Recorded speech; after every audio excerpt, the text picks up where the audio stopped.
भगवान जगन्नाथ की रथ यात्रा का रहस्य 2024 संपूर्ण रहस्य आपको बताने जा रहे हैं। प्रिय दोस्तों, आज हम आप लोगों को जगन्नाथ रथ यात्रा की कहानी बताने जा रहे हैं और ये पौराणिक कहानी है। जगन्नाथ रथ यात्रा के संदर्भ में कई कथाएं जनमानस में प्रचलित है। एक कथा के अनुसार एक बार देवी सुभद्रा ने अपने भाई श्री कृष्ण और बलराम से नगर दर्शन की इच्छा प्रकट की, जिसे पूरी करने के लिए तीनों रथ पर सवार होकर नगर भ्रमण पर निकले। तभी से प्रतिवर्ष रथ यात्रा का आयोजन किया जाने लगा है। ये रथ यात्रा, जगन्नाथ रथ यात्रा का आयोजन 10 दिन तक चलता है। इस दौरान कई परंपराएं निभाई जाती है।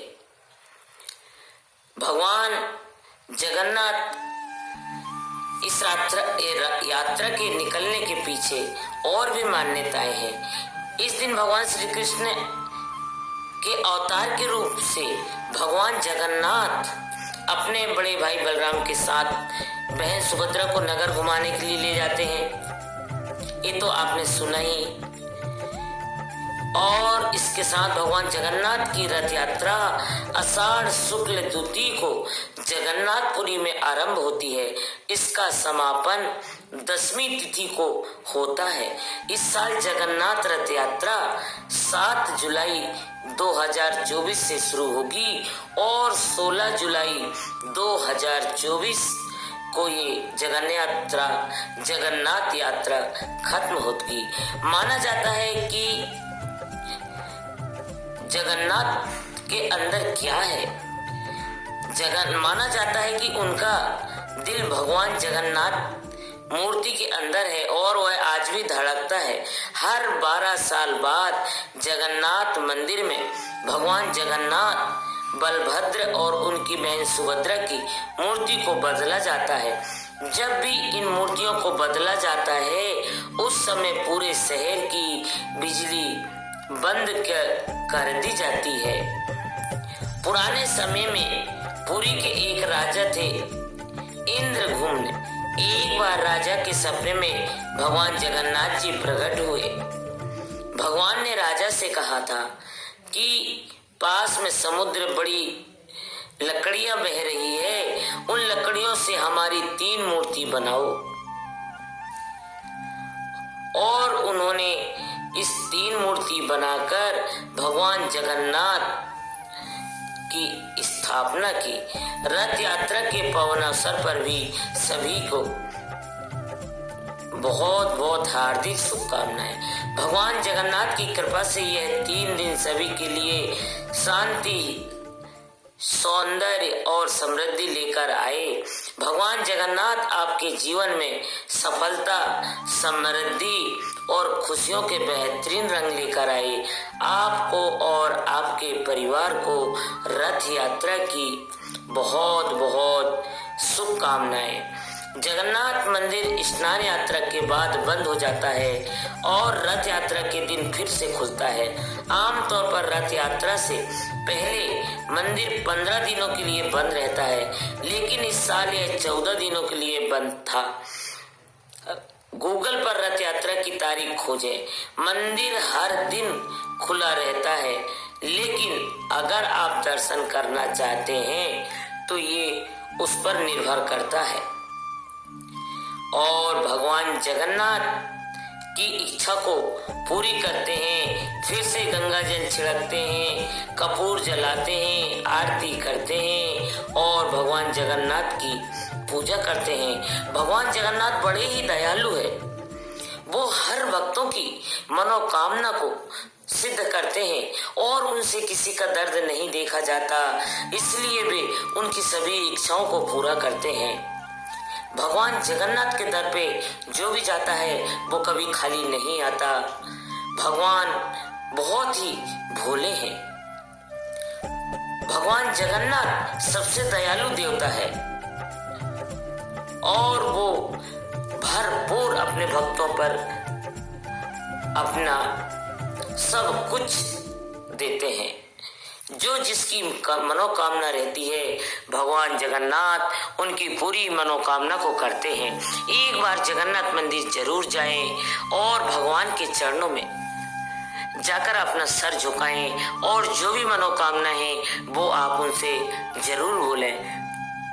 भगवान जगन्नाथ जरूर आपकी मनोकामना को पूर्ण करेंगे। और एक बात जानते हैं कि जगन्नाथ की मूर्ति अधूरी क्यों है? भगवान राम ने पेड़ से वादा किया था कि भले ही यह कड़वा हो लेकिन इसमें श्री राम का सार होगा, और इसलिए अब कलयुग में भगवान जगन्नाथ की मूर्ति में कोई कलाई नहीं है, और जिस पर पेड़ से उनकी मूर्ति बनाई जाती है वह नीम का पेड़। इस नीम के पेड़ में से भगवान जगन्नाथ की मूर्ति बनाई गई थी। भगवान जगन्नाथ बड़े ही दयालु और बहुत ही कोमल दिल के हैं, और इसलिए इस उत्सव में वे 3 विशाल रथों की कई महीनों से मेहनत से तैयार कर किया जाता है, और जो भगवान जगन्नाथ, भगवान बलभद्र और देवी सुभद्रा को जगन्नाथ मंदिर से गुड़ीचा मंदिर तक ले जाते हैं। यह यात्रा भगवान जगन्नाथ की अपनी मौसी के घर की यात्रा का प्रतीक है। यह आयोजन भगवान जगन्नाथ, बलभद्र और सुभद्रा की जगन्नाथ मंदिर से गुड़ीचा मंदिर तक की वार्षिक तीर्थ यात्रा की याद दिलाता है, जिसे उनकी मौसी का निवास माना जाता है। 9 दिन के बाद जब वे जगन्नाथ मंदिर लौटते हैं तो यात्रा उनकी समाप्त हो जाती है। पूरी जगन्नाथ रथ यात्रा भगवान श्री कृष्ण अवतार मानने वाले भगवान जगन्नाथ और बड़े भाई बलराम और सुभद्रा के साथ इनकी पूरी यात्रा पूरे विशाल मेले के साथ विशाल महामेला लगता है, और इस मेले में भगवान की पूरी यात्रा की जाती है। कहा जाता है कि मंदिर के ऊपर से कोई पक्षी या हवाई जहाज नहीं उड़ता। इसके अलावा जिस दिशा में हवा चलती है पूरी मंदिर पर लगा झंडा उस दिशा के ठीक उल्टा फहराता है। कहा जाता है कि गरुड़ पक्षी, जिन्हें पक्षियों का राजा माना गया है, वह खुद भगवान की देख रेख करता है। दारू ब्राह्मण अब 3 रूपों में थे, जगन्नाथ, सुभद्रा और बलदेव। पास जाकर राजा ने देखा कि देवताओं के हाथ और पैर अधूरे थे। यह वैसे ही रहा और आज भी हमें बिना हाथ वाली ही मूर्तियां देखने को मिलती है। भगवान जगन्नाथ की उनकी सर्वज्ञता और उनकी आसूम करुणा और सभी प्राणियों के प्रति उनका बिना शर्त स्वीकार किए एक शक्तिशाली प्रतीक है। वे भक्तों को उनकी शाश्वत उपस्थिति और उनके अटूट प्रेम को याद दिलाते हैं, जिससे वे लाखों लोगों के लिए शक्ति और प्रेरणा का स्रोत बन जाते हैं। भगवान जगन्नाथ पुरी की यात्रा 2024 7 जुलाई 2024 हिंदू माह आषाढ़ के शुक्ल पक्ष की द्वितीया को आयोजित की जाती है। इस दिन रविवार को सुबह 4:26 से शुरू होगी और 8 जुलाई को सुबह यह रथ यात्रा समाप्त हो जाएगी। एक अनोखी खगोलीय स्थिति कारण यह आयोजन 2 दिनों तक चलेगा, जो 53 वर्षों में पहली बार हो रहा है। जगन्नाथ रथ यात्रा उड़ीसा शहर में प्रतिवर्ष आयोजित होने वाला एक व्यापक रूप से मनाए जाने वाला यह हिंदू त्योहार है। और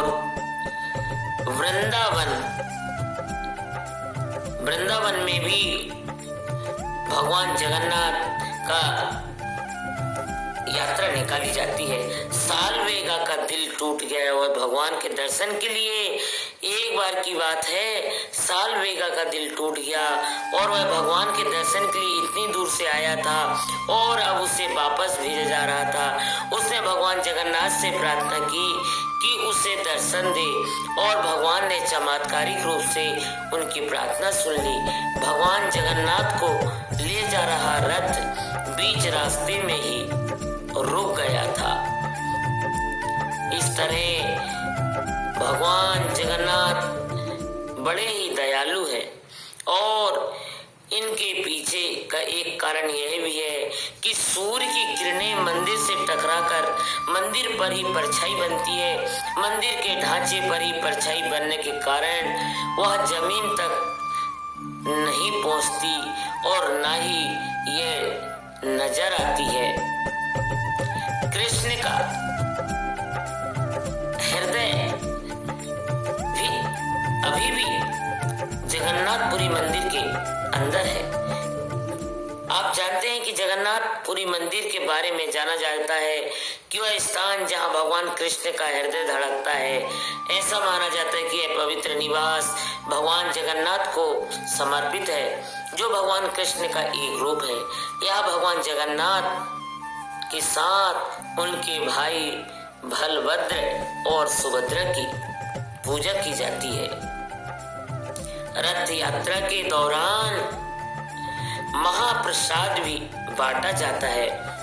भाप से पका हुआ भोजन सबसे पहले भगवान जगन्नाथ को और फिर देवी बिमला को चढ़ाया जाता है, जिसके बाद यह महाप्रसाद बन जाता है।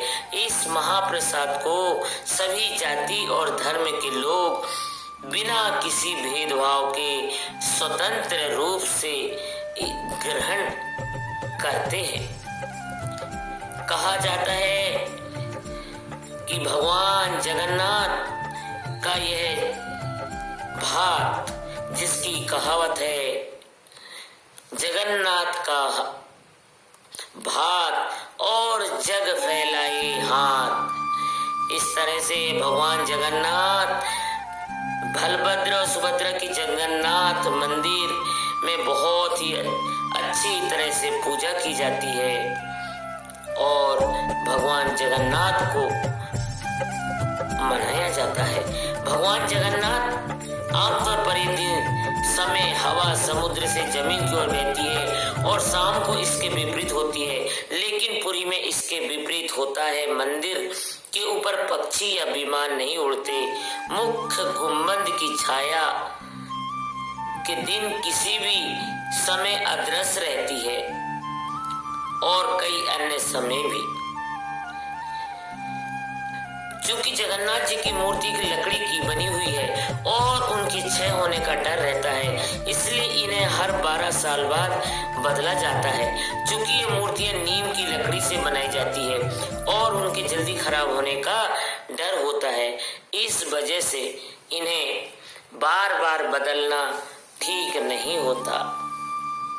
ये मूर्ति सिर्फ 12 साल में ही बदली जाती है।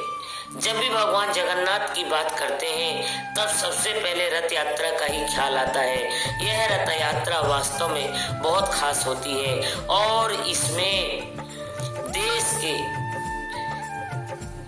देश विदेश के लोग हिस्सा लेते हैं। इस यात्रा में भगवान जगन्नाथ के साथ उनके भाई बलराम और बहन सुभद्रा भी साथ में रहती है। यह यात्रा 12 दिनों तक चलती है और इसका विशेष महत्व होता है। आज श्री भगवान जगन्नाथ रथ यात्रा के दौरान मौसी के घर गुड़ीचा देवी मंदिर के और प्रस्थान करते हैं। वही एक प्रथा है कि जगन्नाथ मंदिर की मूर्तियां आज भी अधूरी है और हर बार 12 साल बाद इन्हें बदला जाता है। और ज्योतिषाचार्य आरती दहिया जी से इसके बारे में और हम जानकारी लेते हैं। ऐसा माना जाता है कि जगन्नाथ मंदिर की मूर्तियां हर 12 साल के बाद बदली जाती है। दरअसल जगन्नाथ मंदिर में भगवान जगन्नाथ, बलभद्र और बहन सुभद्रा की लकड़ी की मूर्तियां हैं। इन मूर्तियों को हर 12 साल में ही बदला जाता है। यही नहीं, जिस समय मूर्तियां बदली जाती है उस समय पूरे शहर की बत्तियां बंद कर दी जाती है और हर जगह अंधेरा कर दिया जाता है। यह इस वजह से किया जाता है कि जिसमें मूर्तियों को बदलने की प्रक्रिया को गोपनीय रखा जा सके। मूर्तियों को बदलते समय केवल एक मुख्य पुजारी वहां मौजूद होता है और उनकी आंखों में भी पट्टी बांधी जाती है। यह इसलिए किया जाता है जिससे कि मूर्तियों को बदलने की प्रक्रिया पूरी तरह से गोपनीय है। ऐसी मान्यता है कि जब भगवान श्री कृष्ण ने अपनी देह त्यागी उस समय उनका दिल पुरी में ही रह गया और आज भी वो मूर्तियों के बीच ब्रह्म रूप में मौजूद है। जिस समय श्री कृष्ण का अंतिम संस्कार हुआ वह अपना हृदय छोड़ गए। यहाँ की मूर्तियों में साक्षात रूप में भगवान जगन्नाथ मौजूद होते हैं, इसलिए उनके पूजन को आज भी शुभ मानते हैं। भगवान जगन्नाथ, बलभद्र और सुभद्रा की मूर्तियों को हर 12 साल में बदला जाता है और इस अनुष्ठान का नकल केवल 12 नाम दिया जाता है। इसके कई कारण माने जाते हैं, जिनमें से कुछ के बारे में हम आपको बता रहे हैं। क्योंकि जगन्नाथ जी की मूर्तियां लकड़ी की बनी हुई है और उनके क्षय होने का डर रहता है, इसलिए इन्हें 12 साल में बदला जाता है। ये मूर्तियां नीम से की लकड़ी से बनाई गई है और जल्दी खराब होने का डर रहता है, इसी वजह से इन्हें बदलना ठीक होता है। अगर मूर्तियां बदला नहीं जाए तो इनके खराब होने का भय। हिंदू धर्म में मूर्तियां केवल देवताओं को प्रतिनिधित्व नहीं करती है, बल्कि उन्हें स्वयं देवताओं के वास्तविक अभिव्यक्ति के रूप में देखा जाता है। इस प्रकार यह माना जाता है कि भगवान जगन्नाथ, बलभद्र और सुभद्रा की मूर्तियां निर्जीव नहीं है, बल्कि जीवित प्राणी है, जिसकी देखभाल करने से ज्यादा आवश्यकता है।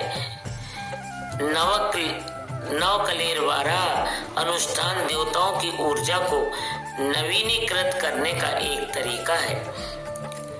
नवकलेरवारा अनुष्ठान को देवताओं की ऊर्जा और जीवन शक्ति को नवीनीकृत करने के लिए एक तरीके के रूप में देखा जाता है। इसमें पुरानी मूर्तियों की जगह नई मूर्तियां लगाने से यह माना जाता है कि देवता अपने भक्तों को आशीर्वाद देना चाहते हैं। नवकलेरवारा अनुष्ठान हिंदी कैलेंडर में एक प्रमुख घटना है और इसे बहुत ही धूमधाम और समारोह के साथ मनाया जाता है। दुनिया भर से लाखों भक्त पुरी में अनुष्ठान देखने और देवताओं को सम्मान देने के लिए आते हैं।